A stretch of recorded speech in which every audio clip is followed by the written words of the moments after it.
呪術師としての才能だった。 hello guys, welcome back to my channel. आज की episode में मैं जुजुत्सु काइजन की एपिसोड 9 को एक्सप्लेन करने जा रही हूँ। उससे पहले प्लीज चैनल को लाइक एंड सब्सक्राइब करो to support me. So episode 9 Higuruma की डोमेन एक्सपेंशन से चालू होती है। यूजी की अभी से फाट के हाथ में आ जाती है। वो सोचता है कि हिगुरुमा ने अपनी टेक्निक तो अभी सीखी ही नहीं, तो डोमेन कैसे एक्सपेंड कर रही। यूजी फिर भी हिम्मत नहीं हारता और हिगुरुमा पर वार करने के लिए आगे बढ़ता है। अब उसका मुक्का हिगुरुमा के पास आकर एकदम से रुक जाता है। हिगुरुमा एक्सप्लेन करता है कि उसकी डोमेन, जो कि एक इंसाफ परस्त अदालत है, उसे और यूजी दोनों को अलाउ नहीं करती कि वो मार कुटाई करें, क्योंकि उसकी अदालत इंसाफ और सुलह सफाई के साथ चलती है, एक्ट्स ऑफ वायलेंस के साथ नहीं। अब हिगुरुमा जजमैन पर सब छोड़ता है क्योंकि वो खुद सिर्फ वकालत का काम करता है। जजमैन यूजी को तकदरे में खड़ा कर एक रैंडम केस ओपन करता है। वो यूजी को एक्यूज करता है कि 2017 में जब यूजी अंडर एज था, यानी कि 18 साल से कम था उम्र में, तो उसने गैम्बलिंग की थी। जजमैन उसकी एग्जैक्ट लोकेशन एंड टाइम भी बताता है। यूजी के पसीने छूटना शुरू हो जाते हैं। अब हिगुरुमा यूजी को बताता है कि उसकी डोमेन में कोई भी कदम रखे तो जजमैन को उसके हाल ही में किए जाने वाले सब कारनामे पता चल जाते हैं। हाँ, मगर जजमैन ये इन्फॉर्मेशन हिगुरुमा से नहीं शेयर करता ताकि उसकी अदालत में इंसाफ कायम रह सके और तकधरे में खड़े हर इंसान को अपने आप को डिफेंड करने का मौका मिल सके।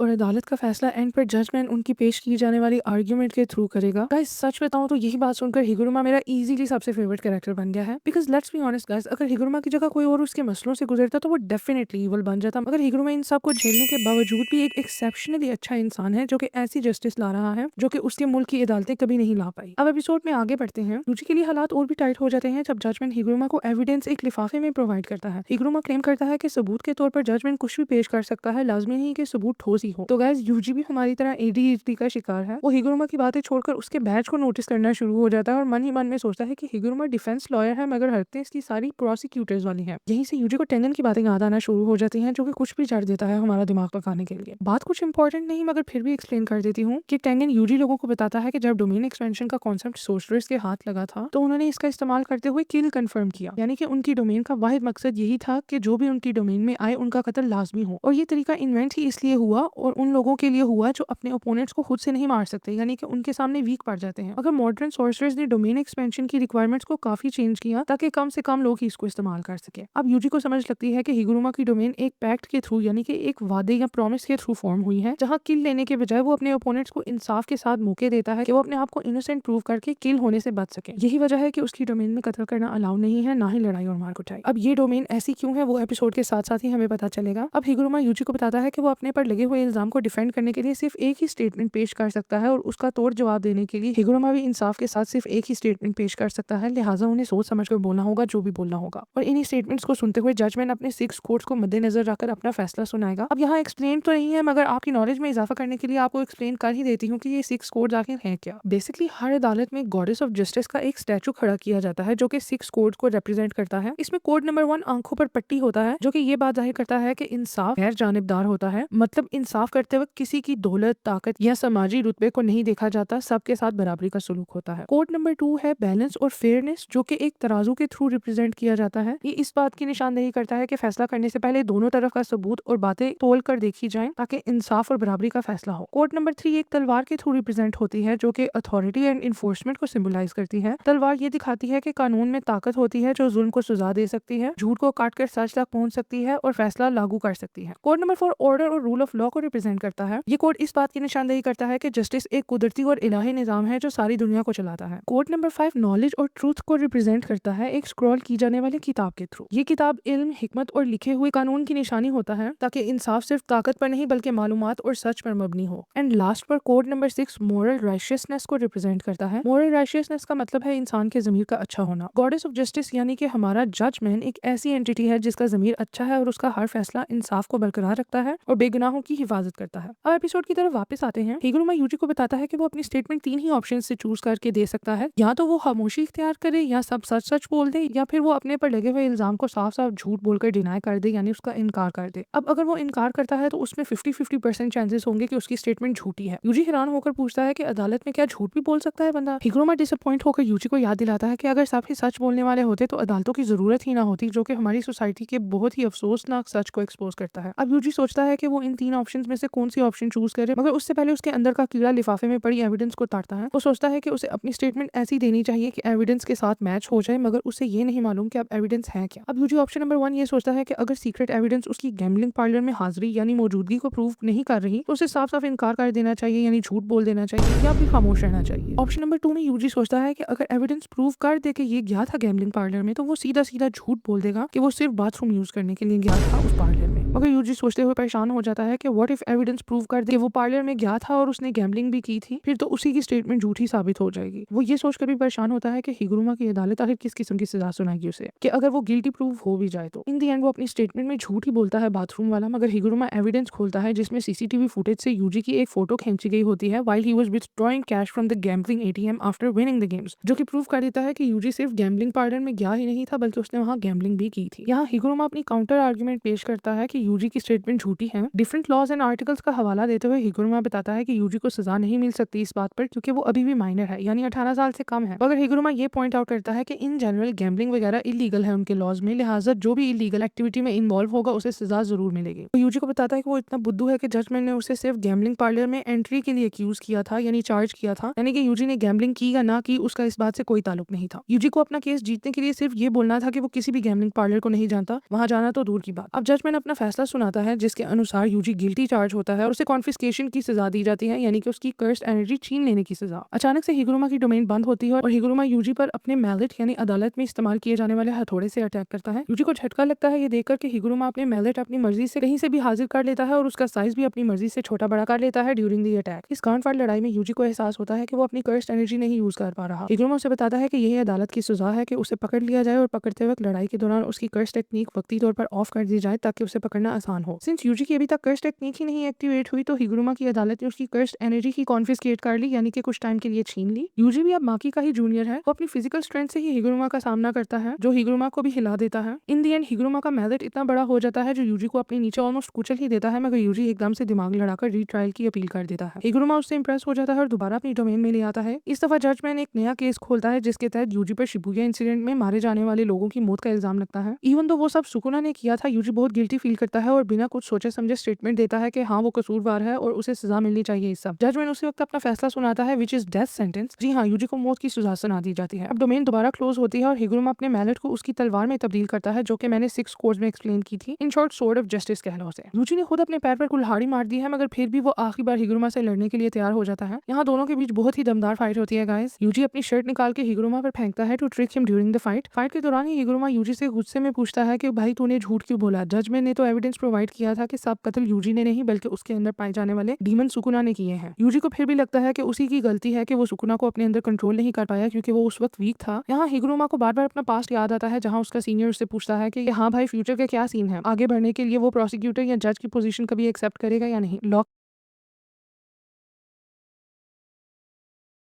के डिपार्टमेंट में और बहुत ही आसानी से वो अपने सारे एग्जाम्स पास करके वकील बना क्योंकि उसे लोगों को इंसाफ दिलाने की इल्तिजा थी। हिगुरुमा अपने सीनियर को बताता है कि उसकी लाइफ का गोल प्रमोशंस हासिल करना नहीं बल्कि लोगों को इंसाफ दिलाना है। उसकी यही सोच ने उसकी डोमेन को शेप किया और एक ऐसी स्पेस क्रिएट की जहां ओपोनेंट्स को किल नहीं बल्कि इंसाफ दिलाया जा सके। इसी सोच से हिगुरुमा अपना माइंड चेंज कर लेता है और यूजी को कत्ल करने से मना कर देता है क्योंकि वो उसे इंसाफ दिलाना चाहता है। उसे रियलाइज होता है कि यूजी पहला ऐसा बंदा है जिसने अपने आप को बचाने के लिए झूठ नहीं बोला मगर अपने आप को किसी और के हिस्से की सजा दिलाने के लिए झूठ बोला। यूजी आखिर में हिगुरुमा का एक जोर से मुक्का मारता है पेट में जिससे वो दूर जा गिरता है। वो फौरन से सरेंडर कर लेता है और यूजी की मदद करने को तैयार हो जाता है, यानी कि उसकी जो इंसानियत कलिंग गेम ने मारी थी यूजी की वजह से वापस आ गई। वो यूजी को बोलता है कि शर्ट वापस पहनो और इंसानों की तरह बैठकर उसके साथ प्रॉब्लम्स डिस्कस करो। वो उससे पूछता है कि क्या उसने कभी खुद से किसी का कत्ल किया है। यूजी अफसोस के साथ हाँ बोलता है और ये भी शेयर करता है कि उसके कत्लों का बोझ उसे आज भी नहीं सोने देता। हिगुरुमा भी उससे एग्री करता है ये कन्फेस करते हुए कि उसने 22 लोगों को कत्ल किया है in the culling game and that he is a murderer now. वो ये भी बताता है कि उसने सिर्फ उन्हीं लोगों को अपनी अदालत में घसीटकर इंसाफ करते हुए उन्हें डेथ सेंटेंस दिलवाया जिन्होंने उस पर पहले अटैक किया था और जो लोग वाकई में बुरे थे। मगर फिर भी उसे रियलाइज होता है कि उसे ऐसा नहीं करना चाहिए था क्योंकि हर इंसान में कोई ना कोई कमी पेशी होती है और वो कहीं ना कहीं बुरा होता ही है। इसका ये मतलब नहीं कि उसे मौत की सजा सुना दी जाए। अब हिगुरुमा अपने 100 पॉइंट्स यूज करके अपने कोगनी के थ्रू रूल नंबर 10 ऐड करवाता है कलिंग गेम में जो कि अप्रूव भी हो जाता है। इस रूल के मुताबिक प्लेयर्स अपनी मर्जी से अपने पॉइंट्स एक दूसरे को गिफ्ट कर सकते हैं ताकि लोग कत्ल किए बिना ही स्कोर्स बना लें और मरने से बच जाएं क्योंकि ओरिजिनल गेम का रूल ये था कि 19 दिन में अगर किसी ने कत्ल करके स्कोर्स ना बनाए तो उन लोगों की कर्स टेक्निक उनसे निकाल ली जाएगी जिससे उनकी मौत वाकया हो जाएगी। रूल ऐड करवाने के बाद हिगुरुमा के पास 2 पॉइंट्स बचते हैं, जिनमें से 1 पॉइंट वो यूची को देता है ताकि उसे दूसरे प्लेयर्स का कत्ल ना करना पड़े, और 1 पॉइंट अपने पास रखता है ताकि उसे भी मजीद कत्ल ना करना पड़े आगे। अब वो वहां से निकलने की ठान लेता है, यूजी उसको रुकने की बोलता है और उनकी टीम में शामिल होने की रिक्वेस्ट करता है, मगर हिगुरुमा अपने पर्सनल एक्शंस को डील करना चाहता है इंस्टेड। यहाँ वो कन्फेस करता है कि सोर्सरर बनने से पहले उसने अपनी अदालत के जज और प्रोसिक्यूटर को कत्ल किया था, जिसकी वजह से उसे 2 पॉइंट्स मिले थे। उसे ये नहीं करना चाहिए था, लिहाजा अब वो ठान लेता है कि एक दफा गेम खत्म हो तो वो अपने आप को कानून के हवाले कर देगा और उन्हें डिसाइड करने देगा कि वो इसका क्या करें, since he is officially a murderer now. और इसी के साथ ये एपिसोड की एक्सप्लेनेशन खत्म होती है। वीडियो अच्छी लगी हो तो मेरे चैनल को सब्सक्राइब करो एंड बेल आइकन को प्रेस करो ताकि न्यू एपिसोड्स की एक्सप्लेनेशन के लिए आपको अपडेट्स मिलती रहें। मिलते हैं नेक्स्ट वीडियो में।